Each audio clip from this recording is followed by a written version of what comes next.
Hello दोस्तों। जिन्ना ने पाकिस्तान की मांग इस आधार पर ही की थी कि हम साथ साथ नहीं रह सकते, हमारा सह अस्तित्व संभव नहीं है। और खैर उसके जो फॉलोअर रहे, उसके बाद जितने भी पाकिस्तान के हुक्मरान रहे, वो सारे लोग जिन्ना के इस नक्शे कदम पर चलते रहे। उन्होंने जिन्ना का जो नफ़रत का एक फार्मूला था उसको और भी आगे बढ़ाया। और आज पाकिस्तान उस स्थिति में है कि वो किसी को हंसता हुआ देख ही नहीं सकता। परिणाम चाहे जितना भी बुरा क्यों ना हो जाए, लेकिन पाकिस्तान अपनी हरकतों से ना तो कभी बाज आया है और ना ही कभी बाज आ रहा था, तो उसको सबक सिखाना यहाँ पर ज़रूरी हो जाता है। कहते हैं ना कि विनय न मानत जलद जड़, गयों तीन दिन बीत, बोले राम सकोप तब भय बिन होय न प्रीत। तो फिलहाल जो कुछ भी चल रहा है उसके बारे में ज़्यादा बात नहीं करेंगे, आप लोग सब कुछ जानते हैं। और सोशल मीडिया के साथ साथ आपके जो न्यूज़ चैनल हैं उससे आपको पल पल की खबरें मिल रही होंगी। लेकिन फ्रेंड्स, यहाँ पर एक बड़ी बात आपको जानने योग्य ये है कि फ़िलहाल इस लड़ाई में जो प्रमुख हथियार हैं भारत के पास, जिसकी वजह से पाकिस्तान ने जितने भी हमले किए हैं सारे हमलों को नाकाम कर दिया गया है। यहाँ पर तो रक्षा मंत्रालय ने एक बयान भी दिया है कि पाकिस्तान का एक भी ड्रोन और मिसाइल ज़मीन पर नहीं गिरा और उसे हवा में ही, आसमान में ही नष्ट कर दिया गया। ऐसा रक्षा मंत्रालय का स्टेटमेंट आया है। और निश्चित रूप से आप लोगों ने देखा भी होगा भारतीय सेना का जो पराक्रम है, जो शौर्य है। फिलहाल फ्रेंड्स, अगर बात करें तो बहुत सारे हमले किए गए। हालांकि भारत ने जो हमला किया था वो केवल आतंकी ठिकानों पर किया था, लेकिन पाकिस्तान ने अवंतीपुरा, श्रीनगर, जम्मू, पठानकोट, अमृतसर, कपूरथला, मतलब उसकी जितनी औकात थी उसने पूरी औकात दिखाई है। जालंधर, लुधियाना, आदमपुर, भटिंडा, चंडीगढ़, नल, फलोदी, उत्तरलाई और भुज में सैन्य ठिकानों पर हमले की कोशिश की है। हारोप ड्रोन से दिन में लाहौर, कराची समेत 9 ठिकानों पर 12 हमले। पाकिस्तान ने माना कि उसके 2 J-17 विमान जो हैं वो मार गिराए गए हैं। फिलहाल सीमा पर जोरदार गोलाबारी जारी है, खाली कराए गए हैं गांव, लोगों को सुरक्षित स्थानों पर पहुंचाया गया है। लेकिन यहाँ पर मैं आपसे बताना चाहूँगा कि भारत के पास कुछ ऐसे हथियार हैं जो भारत की ढाल हैं और उनके रहते चिंता करने की कोई बात नहीं है। पाकिस्तान अपने नापाक इरादों में कभी भी कामयाब न हुआ है, न कभी होगा। आइए आपको बताते हैं उन हथियारों के बारे में। पाकिस्तान की ओर से भारत के 15 शहरों को निशाना बनाकर किए गए हमलों की हमारी S-400 एयर डिफेंस प्रणाली ने नाकाम कर दिया है। S-400 वायु रक्षा प्रणाली उपकरणों का एक नेटवर्क है जिसे हवाई हमलों से निपटने के लिए विशिष्ट इलाकों में तैनात किया जाता है। और ध्यान रहे कि ये एक बार में एक साथ 72 मिसाइलों को दागने की क्षमता रखता है और ये 40 से लेकर 400 किलोमीटर तक की मारक क्षमता रखता है। दोस्तों, ये जैसा कि आप यहाँ पर देख पा रहे हैं, 1 मिनट में 72 मिसाइलें, मतलब 1 सेकंड से भी कम समय में आपको दूसरी मिसाइल वो दाग देगा।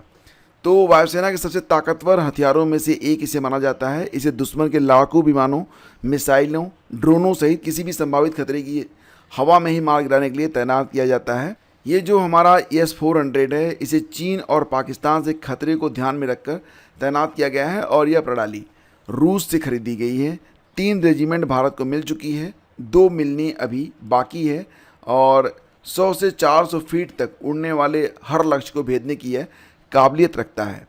तो फिलहाल बात करें तो 2 रडार सिस्टम जो 600 किलोमीटर तक हवाई लक्ष्यों का पता लगा सकते हैं और सिस्टम एक्टिवेट होने के बाद 3 मिनट में फायरिंग के लिए तैयार हो जाती है। यानी कि न्यूक्लियर मिसाइलों को भी यह नष्ट करने में सक्षम है। -70 डिग्री में भी ये काम करती है और दुश्मनों की सीमा के अंदर भी ये निगरानी कर सकती है। तो ये है हमारा सुदर्शन चक्र, भारत का अभेद्य सुदर्शन चक्र। आगे बढ़ते हैं और आपको बताते हैं कुछ और भी।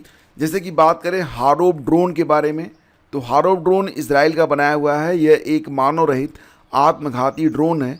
यह घात लगाकर हमला करता है और युद्ध के मैदान के ऊपर मंडराते हुए अपने लक्ष्य का इंतजार करता है कि भाई साहब आ जाओ। पहले जब आ जाता है ना तो फिर ये तो ख़त्म हो जाता है, लेकिन लेके ख़त्म होता है। इसकी जो क्षमता है वो 1000 किलोमीटर हो सकती है। ये हवा में 6 से 7 घंटे तक मंडरा सकता है। HQ-9 जैसी वायु रक्षा प्रणाली को नष्ट करने में यह उपयुक्त है और 185 किलोमीटर प्रति घंटा इसकी रफ्तार है। लंबाई है मात्र 2.5 मीटर, पंखों का फैलाव है 3 मीटर और वारहेड कितना है? वारहेड है 20 से 23 किलोग्राम तक। यानी कि 20 से 23 किलोग्राम तक यह विस्फोटक सामग्री ले जाने में सक्षम है। और अब फ्रेंड्स बात करेंगे स्कैल्प मिसाइल के बारे में। इसी से आतंकी ठिकानों को तबाह किया गया था। स्कैल्प लंबी दूरी की स्वायत्त क्रूज मिसाइल है। इसे फ्रांस और ब्रिटेन की कंपनी ABDA ने बनाया है। ये हवा से ज़मीन पर मार करने में सक्षम है और राफेल से छोड़ी जाती है। ऑपरेशन सिंदूर में इसे आतंकी ठिकानों को नेस्तनाबूद करने के लिए इस्तेमाल किया गया। सबसोनिक रफ्तार 1000 किलोमीटर प्रति घंटा है। इसे रडार से बचाने में इसको मदद करती है। वज़न कितना है? 1300 किलोग्राम है। वो लंबाई है 5.1 मीटर, व्यास है 63 सेंटीमीटर। रेंज कितनी है? 560 किलोमीटर। ज़मीन के करीब 50 से 150 मीटर ऊंचाई पर उड़ती है, जिससे दुश्मन की हवाई रक्षा इसे रोक नहीं पाती है। INS इनर्शियल नेविगेशन इसे सही रास्ता दिखाता है और ये कठोर बंकर और इमारत को भेद कर धमाका करती है। तो फ्रेंड्स, ये जो सारी खबरें आज के अखबारों में आई हैं, इन हथियारों के बारे में आपको इसलिए बताया जा रहा है ताकि आप जान सकें कि हमारी जो सेना है, जो हमारा डिफेंस सिस्टम है, वो कितना मजबूत है और आपको इन बातों पर गर्व होना ही चाहिए। अगर आपको गर्व हो रहा है तो डेफिनेटली आप उसे बयां कर सकते हैं अपने शब्दों में। और मेरे मन में तो बार बार एक ही शब्द गूंज रहा है, जय हिंद, जय भारत। फ्रेंड्स, आगे बढ़ते हैं। और जैसा कि कहा गया है कि सबसे पहले देश के प्रति जो हमारा कर्तव्य है उसका निर्वहन करना सर्वोपरि है। एक अच्छा नागरिक एक अच्छे राष्ट्र की ताकत होता है। तो आपको भी एक अच्छा नागरिक बनना है, लेकिन अच्छा नागरिक आप तभी बन पाएंगे जब आप सक्षम होंगे। और सक्षम होने के लिए आपको अपने कर्तव्य पथ पर बिल्कुल चलते रहना होगा। आपको रुकना तो बिल्कुल नहीं है। यहाँ पर आज के अखबारों में आपके लिए कुछ खबरें हैं जो कि आपके कैरियर के लिए, आपकी ज़िंदगी को बेहतर करने में आपकी मदद कर सकती हैं। आइए देख लेते हैं। जैसे कि 2023 में UPPSC के द्वारा वैज्ञानिक अधिकारी के लिए जो पद निकाले गए थे, तो इसकी परीक्षा 18 मई को करवाई जा रही है। 9:30 बजे से 11:30 बजे तक परीक्षा होगी, लखनऊ में होगी। इसके एडमिट कार्ड जारी कर दिए गए हैं। जो भी परीक्षार्थी इसमें शामिल हो रहे हैं वो 2 फोटो और ID प्रूफ की मूल प्रति और छाया प्रति लेकर जाएं। और ध्यान रखिएगा कि परीक्षा प्रारंभ होने के निर्धारित समय से 1 घंटा 30 मिनट पहले ही प्रवेश दिया जाएगा और परीक्षा प्रारंभ होने से 45 मिनट पहले प्रवेश बंद कर दिया जाएगा। तो ध्यान रखिएगा ये बात, और इसी के मुताबिक आप अपनी परीक्षा में शामिल हो सकते हैं। भारतीय कपास निगम लिमिटेड की ओर से वैकेंसी आई है और ये वैकेंसी कौन कौन सी है देख लेते हैं। जैसे कि इसमें एक है मैनेजमेंट ट्रेनी मार्केटिंग में, कुल मिला के 10 पद हैं। मैनेजमेंट ट्रेनी अकाउंट में 10 पद हैं। इसके अलावा जूनियर कमर्शियल एग्जीक्यूटिव का 125 पद है और junior assistant carton testing lab के लिए 2 पद हैं। तो यहाँ पर जो लास्ट डेट है, ध्यान रखिएगा, 9 मई से फॉर्म आपके शुरू होंगे और ये चलेगा कब तक? 24 मई तक चलेगा। इसे आप आवेदन करना चाहते हैं तो आप COTCORP.org.in पर जाकर आप आवेदन कर सकते हैं। बाकी ये विज्ञप्ति आपको हमारे टेलीग्राम चैनल और व्हाट्सएप चैनल पर भी मिल जाएगी। व्हाट्सएप चैनल का लिंक डिस्क्रिप्शन में है। अगर आपने अभी तक ज्वाइन नहीं किया है, व्हाट्सएप यूज करते हैं, एक सिंगल क्लिक करके आप इस चैनल से जुड़ सकते हैं।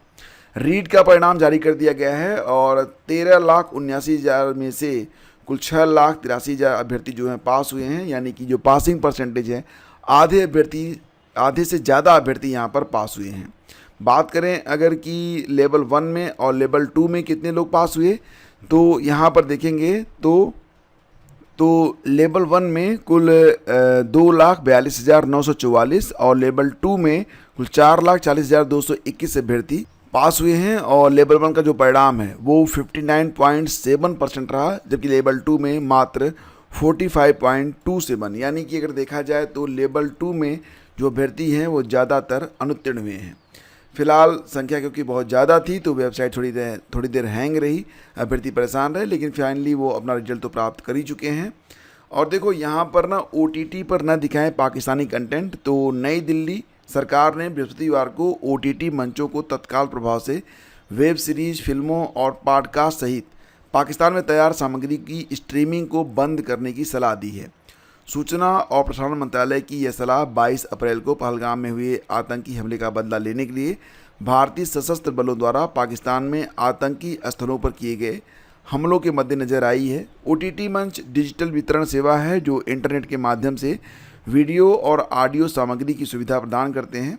राष्ट्रीय सुरक्षा के हित में भारत ने संचालित सभी OTT मंच, मीडिया स्ट्रीमिंग मंच आदि को सलाह दी जाती है। और पीसीएस के बारे में फ्रेंड्स बात करें तो पीसीएस 2025 की प्रारंभिक परीक्षा 12 अक्टूबर को होने वाली है और इस बार आवेदकों की संख्या फिर से बढ़ी है, जो कि लगभग 6.5 लाख तक पहुंच गई है। और आवेदन जो हैं ये 2 अप्रैल को समाप्त हो चुके हैं, यानी कि आवेदन हो चुके हैं। कुल मिला के 6,26,387 अभ्यर्थियों ने आवेदन किए हैं। सामान्यतः आयोग पीसीएस की प्रारंभिक परीक्षा मार्च माह में आयोजित करता है, किंतु 2024 में आरओ पेपर लीक के बाद ये शेड्यूल थोड़ा गड़बड़ हो गया है, लेकिन उम्मीद की जा रही है कि प्रक्रिया 2026 से पटरी पर आ जाएगी। और फिलहाल अगर आपने आवेदन किया हुआ है तो अभी से आपको तैयारी करनी पड़ेगी, क्योंकि पीसीएस कोई मामूली परीक्षा नहीं होती है और पैटर्न जिस गति से बदल रहा है, जिस तेज़ी से बदल रहा है, तो आपको बहुत अधिक परिश्रम करने की आवश्यकता है। अदरवाइज़ ये जॉब तो आपके लिए नहीं है। तो फिलहाल फ्रेंड्स आज के ये प्रमुख समाचार रहे। ये सेशन आपको पसंद आया तो लाइक और शेयर जरूर कीजिएगा। हम मिलते हैं आपसे अगले वीडियो में, तब तक के लिए आगे दीजिए। नमस्कार, जय हिंद।